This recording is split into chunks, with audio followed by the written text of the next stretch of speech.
কৃষ্ণ শূন্য বৃন্দাবন, কাঁদিতেছে সব গোপীগণ, আর হবে না মধুর মিলন।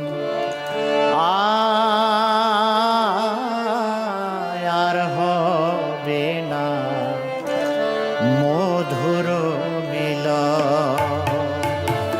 কৃষ্ণ শূন্য বৃন্দাবন, কাঁদিতেছে সব গোপীগণ, আর হবে না মধুর মিলন।